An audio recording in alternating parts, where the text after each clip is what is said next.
नमस्कार दोस्तों, स्वागत है आपका अपने YouTube चैनल पर।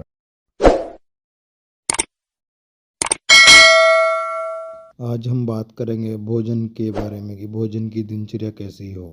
भोजन की दिनचर्या इस प्रकार से होगी। सुबह का भोजन, दोपहर का भोजन और शाम का भोजन का अलग ही महत्व होता है। सुबह के भोजन में आप हमेशा भरपेट खाना खाइए और खाने के साथ अगर आपको कुछ पीने का मन करता है, आप नहीं रह पाते हो, तो उसके साथ आप फलों का रस पीजिए। आपको कभी शरीर को नुकसान नहीं करेगा और शुगर वाले भी इसको पी सकते हैं कि इससे कोई समस्या नहीं होने वाली शुगर पेशेंट को, क्योंकि जो फलों का रस होता है वो शुगर फ्री होता है। दूसरी बात, अगर आपको ऐसा लगता है जूस में भी ही फलों के रस में जो पानी होता है तो उसके अंदर भी तो पानी होता है, तो मैं ये बताता हूँ कि फलों के रस के अंदर पानी होता है, लेकिन पानी का एक न्यूट्रल है और वो जिस चीज़ में मिलता है वो उसी का रूप धारण कर लेता है। जैसे पानी उसमें जूस में जो पानी होता है वो केवल उसका पानी का मान जो होता है वो बिल्कुल न्यूट्रल होता है, तो इसलिए पानी अपना कोई महत्व नहीं रह जाता है, क्योंकि वो उसी के रूप में धारण कर लेता है। जैसे छाछ होती है, दही होती है, अगर वो उसमें भी मिलता है तो पानी का न्यूट्रल होता है, तो वो उसी का रूप धारण कर लेता है। इसलिए सुबह के खाने के साथ आप फलों का रस पी सकते हैं और दोपहर के भोजन के साथ अगर आपको प्यास लगती है और आप बिना पानी के भोजन नहीं कर सकते तो उसमें आप छाछ लीजिए, लेकिन छाछ अजवाइन और काले नमक का छुका हुआ हो वही इस्तेमाल कीजिए, कभी आपको नुकसान परेशानी नहीं होगी और भोजन भी अच्छा डाइजेस्ट होगा। कहते हैं ना कि रायता जो होता है, जो रायता बनाते हैं बूंदी का छाछ का होता है, मट्ठा जिसको बोलते हैं, वो हमेशा भोजन पचाने में सहायक होता है।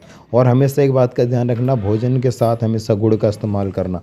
गुड़ का इस्तेमाल कर हमेशा एक कारण है कि गुड़ एक क्षारीय होता है, वो खुद तो पचता है और भोजन को पचाने में सबसे बड़ा सहायक होता है गुड़।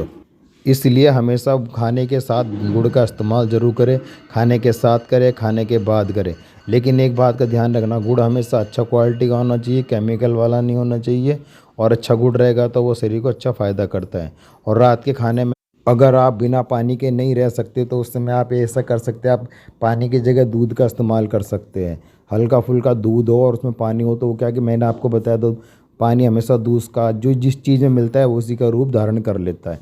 इसलिए आप अगर आपको ज़्यादा ही प्यास लगती है, आप नहीं रह सकते हो, तो आप हमेशा दूध का इस्तेमाल कीजिए। भरपेट कीजिए, कभी कोई समस्या आपको नहीं होगी। सुबह का भोजन हमेशा सूरज निकलने के 2 घंटे बाद तक भोजन समाप्त कर लेना चाहिए, क्योंकि उस समय हमारे शरीर में जठराग्नि बहुत ज़्यादा तीव्र होती है। इसलिए हमारा जितना भी भोजन करा हुआ होता है, जो भी हम खाना चाहते हैं उस समय खा सकते हैं, हमारा भोजन अच्छे से पचेगा।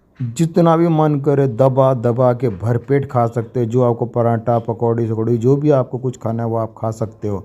सूरज निकलने के 2 घंटे बाद तक आपका भोजन हमेशा कितना भी हैवी भोजन आपका पच जाएगा। जो भी भोजन बना हुआ उसको 48 मिनट के अंदर भोजन को कंजप्शन हो जाना चाहिए, क्योंकि बासी भोजन हमारे देश में हमारे बागवट जी बोलते हैं कि बासी भोजन तो बहुत बेकार है और 24 घंटे रखा हुआ भोजन तो जानवरों के लिए भी नहीं होता, जो कि हम आदमी खाते हैं।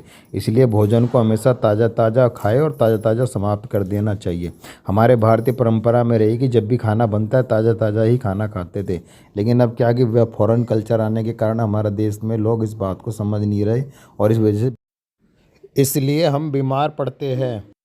कभी भी ठंडा पानी नहीं पीना चाहिए और भोजन करते समय तो कभी भी ठंडा पानी नहीं पीना चाहिए। स्वस्थ रहो, मस्त रहो, मज़े में रहो। जय हिंद, जय भारत दोस्तों।